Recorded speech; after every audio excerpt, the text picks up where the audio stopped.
नासमझ वो हैं जो फल के लिए कर्म करते हैं। समझदार तो जानते ही हैं कि हर कर्म का फल मिलता है। नमस्कार। आज फिर एक छोटी सी बात। जीवन में हमें किसी चीज़ से डरना ही नहीं। हम सोचते हैं कि इससे डरना है, उससे डरना है। हमें निर्भय होकर रहना है, क्योंकि हम भगवत अंश हैं और भगवान किसी से डर नहीं सकते। तो हम उनका अंश हैं, अविनाशी का अंश। तो हमको किसी से क्यों भय होना चाहिए। ना शोक है, ना भय है। निर्भय होकर रहना चाहिए, क्योंकि ना मृत्यु है, ना जन्म है। हम सबके घरों में भगवत गीता रहती है, रामायण रहती है। उसमें बार बार ये सारी बातें कही गई हैं। तो जब हम उनको उसको रखते हैं और उसको पढ़ते हैं, तो हमें उसको पे विश्वास भी करना है ना। कोई भी चीज़ फलीभूत तभी होती है जब हम उस पे पूर्ण विश्वास करते हैं। और इस संसार में तो हम जल्दी किसी चीज़ पे भरोसा नहीं कर सकते, परंतु भगवान की बातों में, भगवान पे तो अगर हमारा विश्वास नहीं है, तो फिर हम क्या कर रहे हैं। ये तो फिर हम बहुत जिसे कहते हैं एक अनुचित मार्ग पे चल रहे हैं।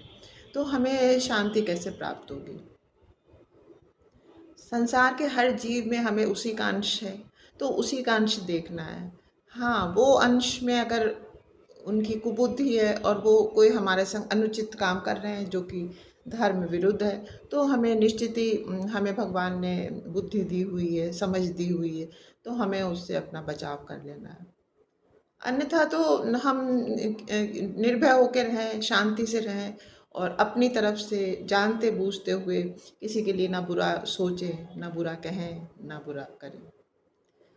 तो जब हम सही हैं तो फिर सामने वाला क्या ही तो हमारा बिगाड़ लेगा। कुछ नहीं बिगाड़ लेगा। जब हम सही होते हैं तो हमारी रक्षा प्रभु स्वयं करते हैं। ये बात समझने की है। ये बात जिस दिन हम अपने हृदय में बिठा लेते हैं, उस दिन ही हमारे सारे शोक कट जाते हैं, क्योंकि यही सच है। हम स्वयं इस सांसारिकता में फंसते हैं। हम इस स्वयं ही इस संसार में रह के किसी से ईर्ष्या करें, किसी से स्वार्थ सिद्धि करें, किसी से कंपटीशन करें कि हम उससे आगे निकल जाएं या हमको ऐसा मिल जाए। तो ये तो हमारे हृदय में ही मलिनता है ना। इस मलिनता के लिए हम स्वयं ही उत्तरदायित्व है, हमारा उत्तरदायित्व है। जब हमारे लिए मन में किसी के लिए भावना ही नहीं है, हमें तो सब चीज़ देख के अच्छी लगती है। जैसे हम कुदरत का चीज़ देखते हैं, सुंदर पेड़, नीला आसमान, रात में चमकते हुए तारे, सुबह उगता हुआ सूरज। हमें जब सब चीज़ अच्छी लगती है तो वही जैसे कहते हैं प्रकृति का अंग ही एक एक जीव भी है। हम उसमें भी सुंदरता ही देखें। तो जब हम हाँ सब में सुंदरता देखते हैं और जिसको कि हम नेगेटिव पॉजिटिव कहते हैं, तो कुछ लोग होते तो सभी अच्छे हैं, लेकिन क्या है किसी में कुबुद्धि हावी होती है। तो जब उनके अंदर एक कुबुद्धि का राक्षस जन्म लेता है, तो वो हमारे लिए गलत करेंगे या वो हमारे लिए गलत सोचेंगे या वो हमारे लिए गलत करते हैं। लेकिन निश्चित मानिए किसी के गलत करने से, किसी के बुरा करने से हमारा बुरा नहीं होता।